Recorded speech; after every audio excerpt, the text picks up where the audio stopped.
investigated. This is not a 19, 20-year-old or even a lieutenant that should be investigated. This is the system. This is the government. This is the policy.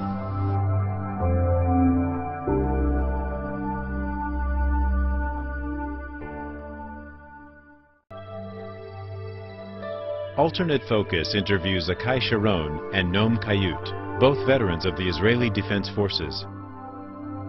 All young Israelis, male and female, with few exceptions, are required to serve 2 to 3 years of active military duty in the Israeli Defense Forces. Sharon and Kayut served during the Second Intifada, a 4-year-long bloodbath that claimed the lives of over 3,000 Palestinians and 950 Israelis. After thorough introspection, these young men have chosen to speak out about their experiences as self-described brutal occupiers of a disputed land. And Sharon and Kayut are not alone. They are members of a new forum for young Israeli Defense Forces veterans called Breaking the Silence. Now a worldwide exhibition, Breaking the Silence features photo and art displays and live speeches. Now, Sharon and Kayut share their stories.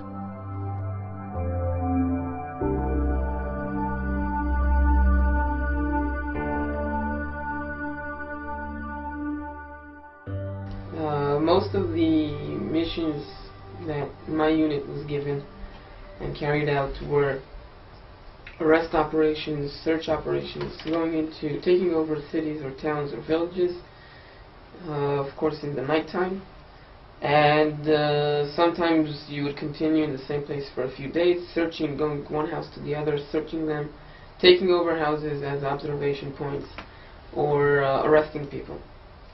And that's your routine. My routine was, or our routine was, that we never knew where we're going to be from one minute to the other. One night we could be in Nablus, the next night we could be in Gaza, the next night we could be in Hebron.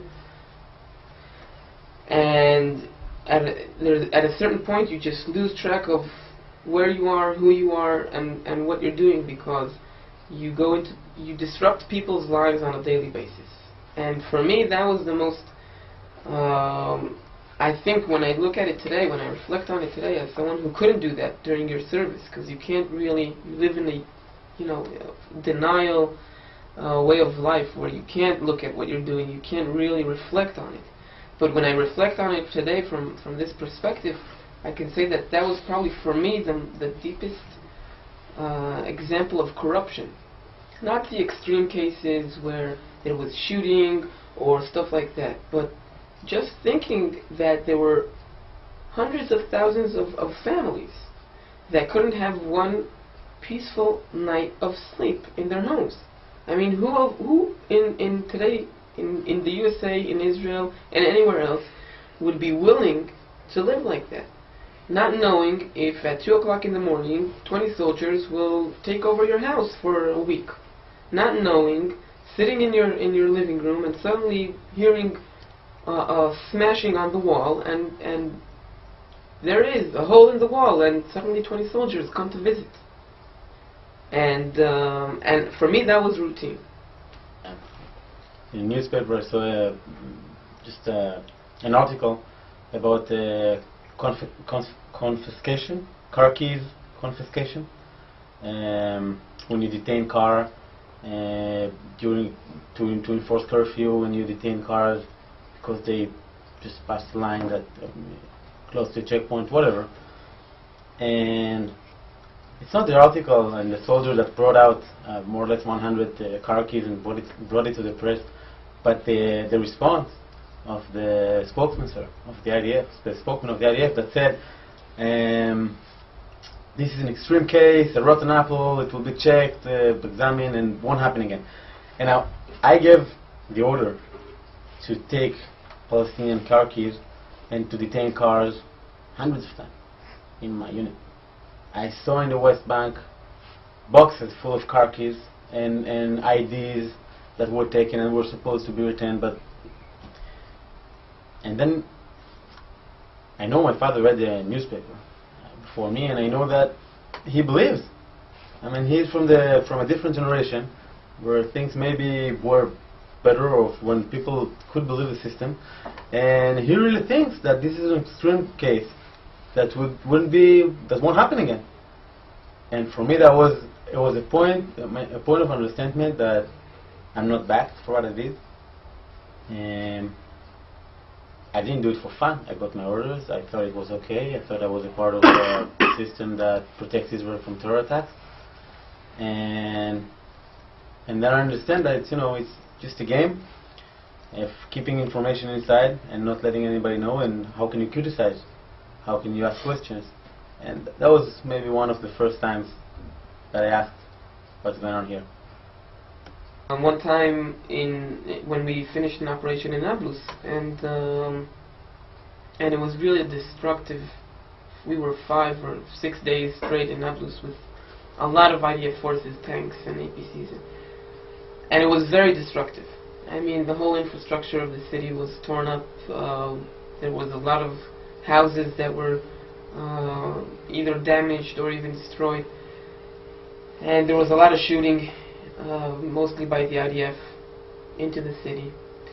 And when we got out of there, the first thing that happened when we left the city, got back to the army barrack, was I heard a radio news flash, which happens every hour in Israel, and it was going like, IDF forces left Nablus after a search and arrest operation, found this and that. And that's it. And I think that even then, I suddenly realized my parents are now sitting at home, they're listening to the radio, and they're sure that here we are, their heroes, their son, they sent, found weapons and ammunition and did this and that and so important things to defend this country, but they don't know the truth. They don't know that 99% of what we did there was destroy people's property, destroy their lives, but no one told them that. And I think, like Noam, when he just realized what where the truth is and where it's going, today I can say that was one time that I really started to think of how the reality is being kept, under the surface, hidden from the public. You hear the radio or news and TV saying IDF forces return fire to sources of fire. Now you know that we were shooting everywhere. You know that there is no such thing in daylight, sources of fire in urban areas, and in nighttime. You know that you can't really, from a barrack far away, you can't really see most of the time the exact place you're shooting at, and that sources of fire, which as a soldier you know that it's just a title, good for the news, but and this dissonance, we didn't hear it while serving. I want to give you one example of something that we've exposed also in the press in Israel and in foreign press a few months ago about a revenge attack that was launched by the IDF after one night in February 2002. Two terrorists from the Islamic Jihad attacked an IDF checkpoint and killed 6 IDF soldiers. The same night, the Chief of Staff, the Minister of Defense, not some sergeant at a checkpoint, this is policy right from the top, decided to launch a revenge raid against Palestinian officers, some of them just traffic officers, all around the West Bank and Gaza. The next day, 15 Palestinian officers were dead, reported dead. And we spoke with 5 different soldiers and officers in 2 different units that were part of these raids and part of the attacks on 4 different checkpoints in different areas, geographically had no connection whatsoever to the place that was attacked by the night on the IDF checkpoint.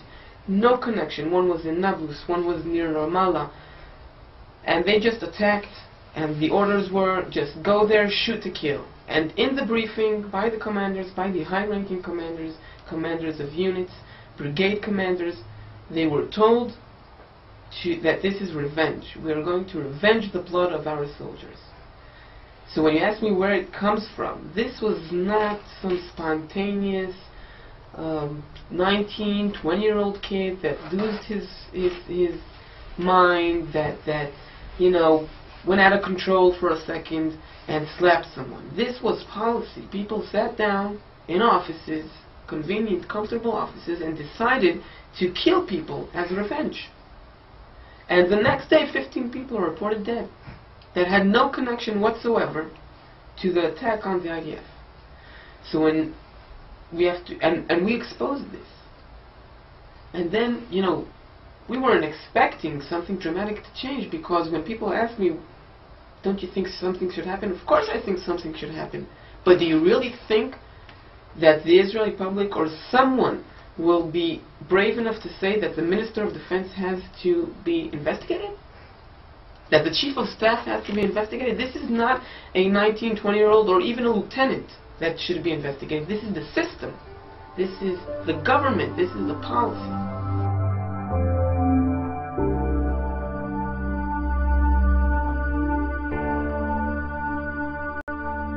The story behind Breaking the Silence and what it's trying to do is that one day in March 2004, a young guy, a month before his discharge, woke up in the morning and found out that he can't look at himself in the mirror. That guy's name was Yehuda Shaul. He's the founder of Breaking the Silence.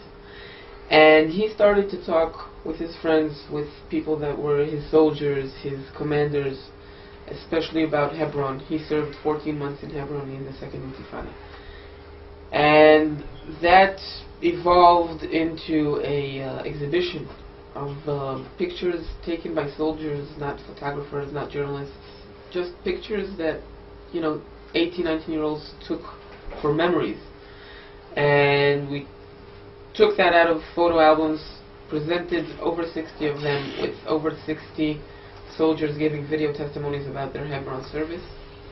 And that evolved from there to what it is today, a much bigger group of soldiers that served all around the occupied territories as conscripts or as officers in the Second Intifada. And we've interviewed over 300, mostly discharged, some still in service, soldiers in the IDF. And the message, or what we're trying to do with all this, is when we were discharged, the first thing, the fundamental thing that we all felt was the amazing distance or gap of information between what is really going on in the occupied territories, what we're really doing over there, and what is known back home to our parents, to our neighbors, to our public figures and leaders, what is told by the press, what is told by the IDF. And we felt a moral obligation as much as a social obligation, as people who grew up in Israel, did their military service, who love their country and are very concerned about how we will look tomorrow, how we will raise our children tomorrow, because we don't want to see ourselves anywhere else. And out of that concern, we felt the moral obligation of bringing that information, the true stories of what we're doing in the occupied territories, to the public, and raising a true public debate on all platforms. Press, politicians, everywhere you can think of, about the real corruption, the moral corruption that is happening in the occupied territories, the price of sending more and more generations to be occupiers. Breaking the Silence tried to fight a code of silence which has many aspects. First of all, and the most important one as we see it, is the personal one. When you stand in a post or in a checkpoint, and I commanded Kalanga checkpoint between Jerusalem and Ramallah, where almost 3,000 Palestinians cross every day, and your job, even if you don't want to do it, you stop people from living the life that they should have. You take their freedom to go to work, you take the freedom to go to university, and many times, even if you don't want to do it, you humiliate people, you make them stand in line for hours, and when you go back home after a month of doing it, you have a weekend break, you don't come home to your girlfriend or to your mother and say, hey, the day before yesterday I saw somebody more or less your age, mommy, and I let her wait in the sun for 5 hours because I didn't have a permission to let her pass. I mean, that daily life of occupation, of controlling people, is the first aspect of the silence code. Breaking the silence is a personal process. It's something, first of all, it's not an easy thing. to look at yourself in the mirror and see what you really have done, and the other side. It's a very good feeling to feel a hero, to talk about the fights, the times that you were fighting terrorists and that you saw them, but realizing the damage for the population, realize the hatred that you've created is hurting. And when we call people friends, when we have telephones from units in the army and we start calling to people, most of them say, you know, we kind of agree with what you're doing, some agree more, some less, but leave me alone. I mean, I've served, I've done it, I've left the country for a year to forget about it, I'm back here, just let go. And so it's not that easy to get people to talk, even if they agree with the total idea. But we've, as Avichai said, we've interviewed over 300 soldiers, and you need to understand that's not a 1-hour interview, it's or TV interview. Someone tells you about 2 years or 3 years out of his life. It's important to understand the two different aspects of, or two different types of testimonies that we've collected until now. In the first few months, most of the testimonies that we exposed were testimonies on the routine, daily brutality and individual or group corruption that happens, humiliation, abuse, theft, looting, things that for Israelis mostly, but I think for any person that wants to deny, can say rotten apples, extreme cases, people that broke the law, broke regulations and should be convicted or prosecuted. And it sometimes doesn't even matter that you tell them, well, these are stories about units, about hundreds or thousands of soldiers. And that was something that we were exposing for a long time. And the last campaign that we did was a massive collection of testimonies on policies, procedures, orders, you know, things that can't be very easily swept under the rug and called rotten apples, because they are the system. And the main issue that we were addressing in this campaign were the rules of engagement. The rules of engagement in Israel are classified. In this intifada are not even written down, even though in past times the IDF used to issue or distribute pocketbooks with the rules of engagement in the occupied territories to every conscript and reservist. In this intifada, not only didn't they distribute this, it is all passed down orally. There is no document written down that is passed down to the officers in the field or the soldiers. And we have decided that, especially because the most dominant thing or dramatic thing that has happened in the second intifada is the casualties, is that people are being killed. And children, regular people, innocent people are being killed. And it has been much more violent on both sides, both on the Israeli side with the suicide bombers, and both on the Palestinian side with all the actions that are being done by the IDF. And we've exposed a massive collection of those. I think for me the one that sticks out the most is an officer from an elite unit telling us about his experiences in Rafah. And he tells, his testimony is very, very long, so I won't say it all, but he talks about two main issues. One is the demolition of houses, and he describes how in the briefing they were told that the procedure is you don't go into Rafah on foot, because it was right after the APCs blew up. If you remember, that was in the summer of 2004, and it was very hectic, and you couldn't walk by foot, so you come with APCs, tanks, and bulldozers. D9 Caterpillar bulldozers, giant monsters. And before you even say something to the family that you're going to take their house, before you do anything, the D9, the bulldozer, digs 8 meter deep ditch surrounding 360 degrees, surrounding the house.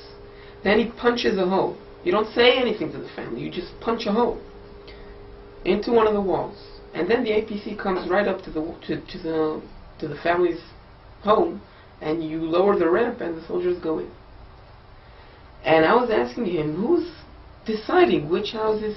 And then he describes to me how they demolish, how they destroy every house in that area that bothers their observation, that might be threatening, everything. And I ask him, who decides what to destroy? And he says, well, the officers in the field. And you have to understand, these could be lieutenants, 21-year-old lieutenants, decide what to destroy and what not to destroy. And then when I ask him, and no one told you criteria of what you can and what you can't, I mean, if the officer decides that he doesn't like, I don't know, a yellow house and the house is yellow, exactly the words that I used. And he says, well, if he doesn't like yellow, he can destroy it. And it's that easy.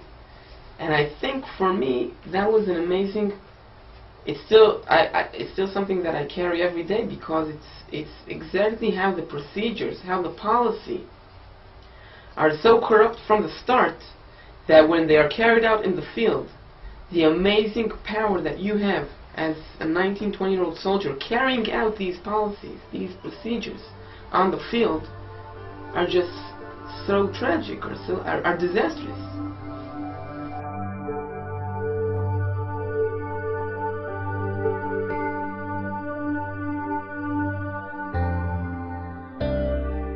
First, I'll give you, I'll quote my Ministry of Foreign Affairs of Israel, that said that the public opinion in the U.S. is the most powerful weapon that the IDF has, or that Israel has. And I think in this case he's right. And I think that the public opinion here and society here immunes us and enable us to do many things that in my opinion are bringing to our social destruction. And I can give you another extreme example, which a soldier that Avichai interviewed, right? One of us interviewed, and he's in a unit, that engineer unit. They're actually, what they're doing is to blow up things, bridges, houses, and the IDF didn't use them at the beginning of that incident. The first time they used them was 9/11. 10 minutes after the airplane hit the tower, the first airplane hit the tower, they were on their way to Jenin to blow up houses. Why that? I can tell you what he says, the soldier that was interviewed. The big brother wasn't looking, wasn't watching. So that's how much things are connected. And I think we realized after the second campaign that after the campaign of the rule of engagement and the systematic reason for innocent casualties, we realized that it was well publicized, but it didn't bring up any real debate in society. And because there are many reasons. The most powerful one, I think, is that these are things that you can't criticize. I mean, you can't classify as rotten apple. It's hard for society to face. And I think we realized that there is a bigger game going on, that we're not the only player in this game, and that's why we're here. That's why we're here.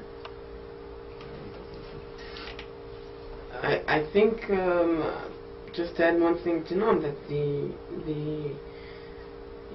the public opinion of the United States is, as he said, something that enables us to continue this reality. And just like we're doing back home, trying to force sometimes this truth, the stories, onto the Israeli public so they'll be aware of them,